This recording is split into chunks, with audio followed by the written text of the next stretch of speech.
사무엘상 20장. 다윗이 라마의 나요곳에서 빠져나와 집으로 돌아온 다음에 요나단에게 따져 물었다. 내가 무슨 못한 일을 하였느냐? 내가 무슨 몹쓸 일이라도 하였느냐? 내가 자네의 아버님께 무슨 잘못을 저질렀기에 아버님이 이토록 나의 목숨을 노리시느냐? 요나단이 그에게 대답하였다. 자네를 죽이시다니 결코 그런 일은 없을 걸세. 내가 분명히 말하지만 우리 아버지는 큰 일이든지 작은 일이든지 나에게 알리지 않고서는 하시지를 않네. 그런데 우리 아버지가 이 일이라고 해서 나에게 숨기실 까닭이 무엇이겠는가? 그럴 리가 없네. 그러나 다윗은 맹세까지 하면서 말하였다. 자네가 나를 지극히 아낀다는 것은 자네의 아버님도 잘 알고 계시지 않은가? 그렇기 때문에 이 일만은 자네에게 알려서는 안 된다고 생각하셨을 걸세. 자네가 알면 매우 슬퍼할 테니까 말일세. 주님께서 살아계시니 내가 자네에게 분명히 말하겠네. 나와 죽음 사이는 한 발짝밖에 되지 않네. 요나단이 다윗에게 제안하였다. 자네의 소원을 말해보게. 자네를 돕는 일이면 무엇이든지 하겠네. 다윗이 요나단에게 대답하였다. 내일은 초하루일세. 내가 임금님과 함께 앉아서 식사를 해야 하는 날일세. 그러나 내가 외출을 할 수 있도록 주선하여 주게. 나가서 모레 저녁 때까지 들녘에 숨어 있겠네. 그랬다가 만일 자네의 아버님이 내가 왜 안 보이느냐고 물으시거든 그때 자네는 내가 우리 고향 베들레헴으로 가서 온 가족과 함께 거기에서 매년제를 드릴 때가 되어 급히 가보아야 한다고 말미를 달라고 해서 허락해 주었다고 말씀드려 주게. 그때에 자네의 아버님이 잘했다고 말씀하시면 나에게 아무런 화가 미치지 않겠지만 자네의 아버님이 화를 내시면 나를 해치려고 결심한 것으로 알겠네. 자네는 이미 주님 앞에서 나와 가까운 친구로 지내기로 굳게 약속하였으니 나에게 친구의 의리를 꼭 지켜주게. 그러나 나에게 무슨 허물이 있다면 자네가 직접 나를 죽이게. 나를 자네의 아버님께로 데려갈 까닭이 없지 않은가? 요나단이 대답하였다. 결코 그런 일은 없을 걸세. 우리 아버지가 자네를 해치려는 결심을 한 줄 알고서야 내가 어찌 그것을 자네에게 곧 알려주지 않겠는가? 그러나 다윗은 요나단에게 물었다. 혹시 자네의 아버님이 자네에게 화를 내면서 대답하시면 누가 그것을 나에게 알려주겠는가? 요나단이 다윗에게 말하였다. 자, 가세. 들로 나가세. 들은 함께 들로 나갔다. 요나단이 다윗에게 약속하였다. 주 이스라엘의 하나님이 우리의 증인이시네.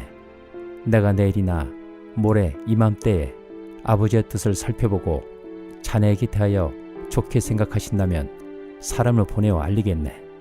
아버지가 자네를 해치려 한다는 것을 내가 알고도 그것을 자네에게 알리지 않아서 자네가 안전하게 피신하지 못하게 된다면 주님께서 이 요나단에게 무슨 벌을 내리셔도 달게 받겠네. 주님께서 나의 아버지와 함께 계셨던 것처럼 자네와도 함께 계시기를 바라네. 그 대신 내가 살아있는 동안은 내가 주님의 인자하심을 누리며 살 수 있게 해주게. 내가 죽은 다음에라도 주님께서 자네 다윗의 원수들을 이 세상에서 다 없애버리시는 날이라도 나의 집안과 의리를 끊지 말고 지켜주게. 그런 다음에 요나단은 다윗의 집안과 언약을 맺고 말하였다. 주님께서 다윗의 원수들에게 보복하여 주시기를 바라네. 요나단은 다윗을 제 몸처럼 아끼는 터라 다윗에게 다시 맹세하였다. 요나단이 다윗에게 약속하였다. 내일은 초하루이니 아버지가 자네의 자리가 빈 것을 보시면 틀림없이 자네가 왜 자리를 비웠는지 물으실 걸세.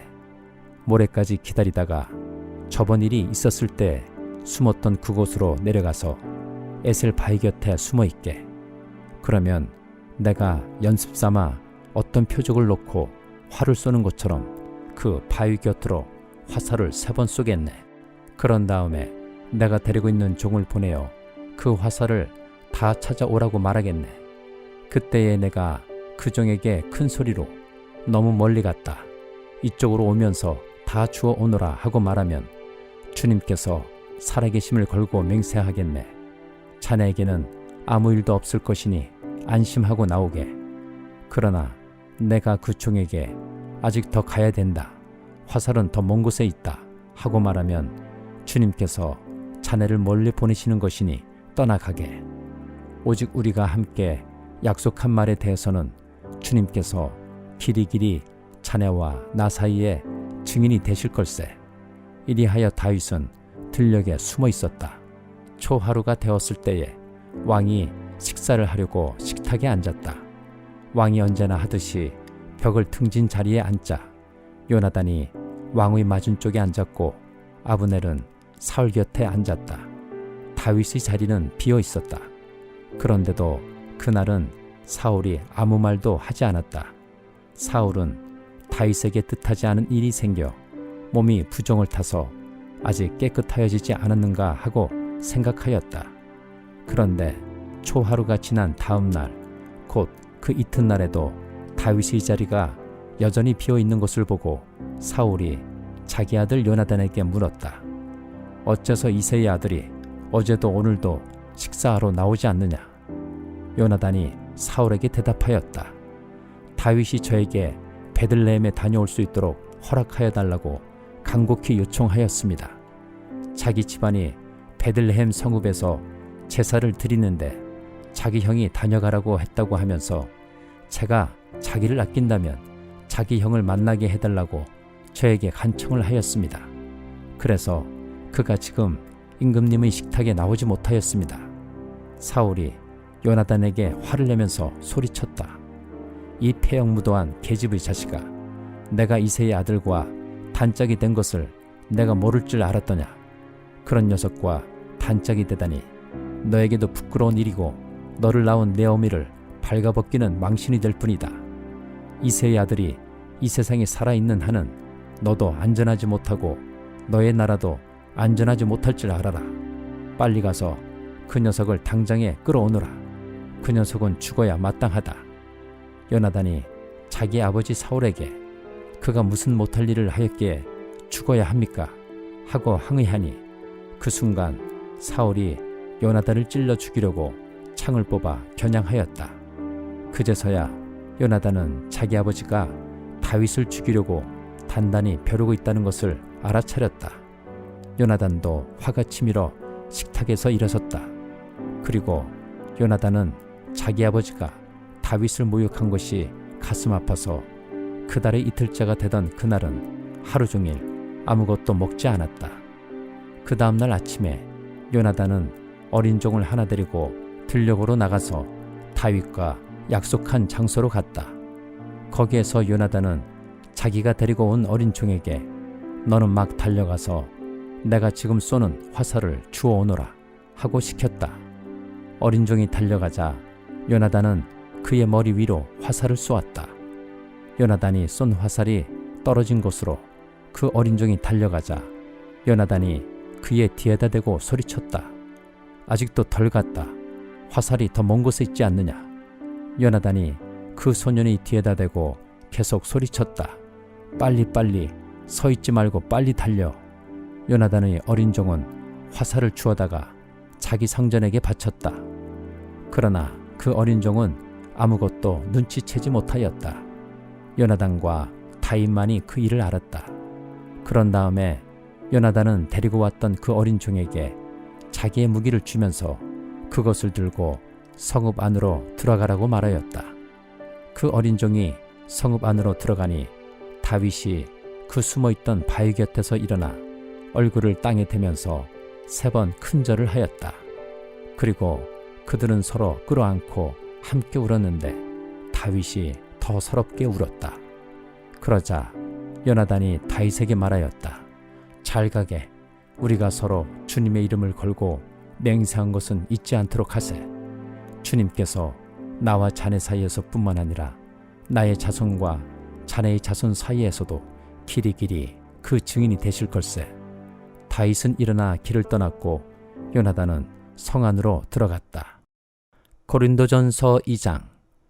형제자매 여러분, 내가 여러분에게로 가서 하나님의 비밀을 전할 때에 훌륭한 말이나 지혜로 하지 않았습니다.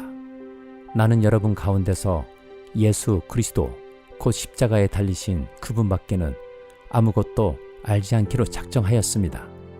내가 여러분과 함께 있을 때에 나는 약하였으며 두려워하였으며 무척 떨었습니다. 나의 말과 나의 설교는 지혜에서 나온 그럴듯한 말로 한 것이 아니라 성령의 능력이 나타낸 증거로 한 것입니다. 그것은 여러분의 믿음이 사람의 지혜에 바탕을 두지 않고 하나님의 능력에 바탕을 두게 하려는 것이었습니다. 그러나 우리는 성숙한 사람들 가운데서는 지혜를 말합니다. 그런데 이 지혜는 이 세상의 지혜나 멸망하여 버릴 자들인 이 세상 통치자들의 지혜가 아닙니다.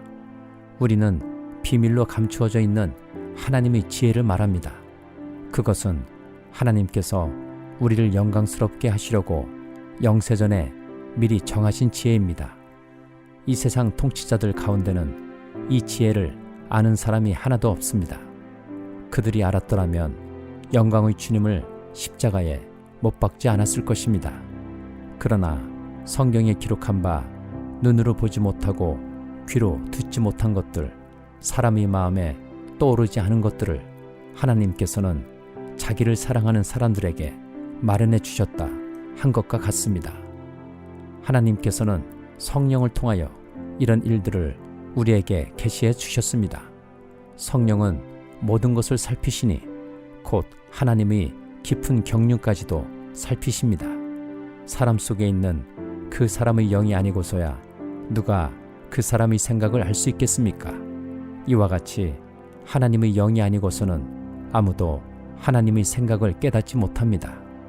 우리는 세상의 영을 받은 것이 아니라 하나님에게서 오신 영을 받았습니다.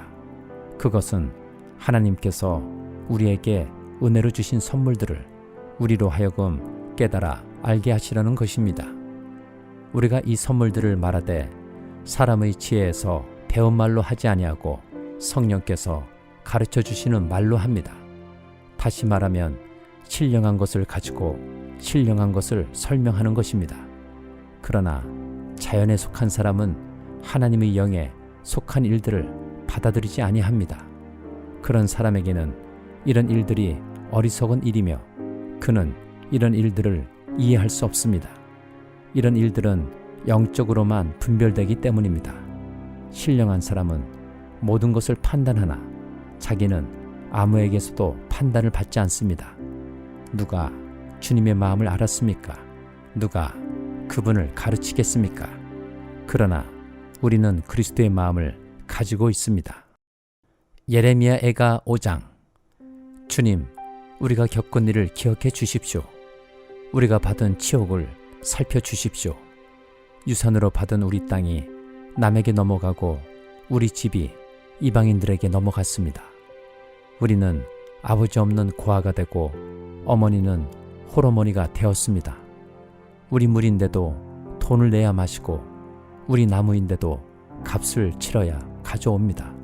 우리의 목에 멍에가 매여 있어서 지쳤으나 쉬지도 못합니다. 먹거리를 얻어서 배불리려고 이집트와도 손을 잡고 아시리와도 손을 잡았습니다. 조상들이 죄를 지었으나 이제 그들은 가고 없고 우리가 조상들의 죄를 짊어지고 있습니다. 종들이 우리의 통치자가 되었습니다. 그들 손에서 우리를 구해줄 이가 없습니다. 먹거리를 얻으려고 쫓는 자의 칼날에 목숨을 내겁니다. 굶기를 밥 먹듯 하다가 살같이 아궁이처럼 까맣게 탔습니다. 시온에서는 여인들이 짓밟히고 유다 성읍들에서는 처녀들이 짓밟힙니다. 지도자들은 매달려서 죽고 장로들은 천대를 받습니다. 젊은이들은 맷돌을 돌리며 아이들은 나무찜을 쥐고 비틀거립니다. 노인들은 마을 회관을 떠나고 젊은이들은 노래를 부르지 않습니다. 우리의 마음에서 즐거움이 사라지고 춤이 통곡으로 바뀌었습니다. 머리에서 면류관이 떨어졌으니 슬프게도 이것은 우리가 죄를 지었기 때문입니다. 바로 이것 때문에 우리의 가슴이 아프고 바로 이런 것들 때문에 우리의 눈이 어두워집니다. 시온산이 거칠어져서 여우들만 득실거립니다. 주 하나님, 영원히 다스려 주십시오. 주님의 보좌는 세세토록 있습니다. 어찌하여 주님께서는 우리를 전혀 생각하지 않으시며 어찌하여 우리를 이렇게 오래 버려 두십니까? 주님, 우리를 주님께로 돌이켜 주십시오. 우리가 주님께로 돌아가겠습니다. 우리의 날을 다시 새롭게 하셔서 옛날과 같게 하여 주십시오. 주님께서 우리를 아주 버리셨습니까? 우리에게서 진노를 풀지 않으시렵니까? 시편 36장. 악인의 마음 깊은 곳에는 반역의 충동만 있어 그의 눈에는 하나님을 두려워하는 기색이 조금도 없습니다. 그의 눈빛은 지나치게 의기양양하고 제 잘못을 찾아내버릴 생각은 전혀 없습니다. 그의 입에서 나오는 말이란 사기와 속임수 뿐이니 슬기를 짜내어서 좋은 일을 하기는 이미 틀렸습니다. 잠자리에 들어서도 남 속일 궁리나 하고 범죄의 길을 고집하며 한사코 악을 버리려고 하지 않습니다. 주님의 한결같은 사랑은 하늘에 가득 차 있고 주님의 미쁘심은 궁창에 사무쳐 있습니다. 주님의 의로우심은 우람한 산줄기와 같고 주님의 공평하심은 깊고 깊은 심연과도 같습니다. 주님은 사람과 짐승을 똑같이 돌보십니다.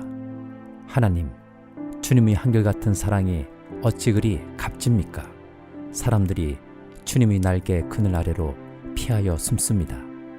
주님의 집에 있는 기름진 것으로 그들이 배불리 먹고 주님이 그들에게 주님의 시내에서 단물을 마시게 합니다. 생명의 샘이 주님께 있습니다.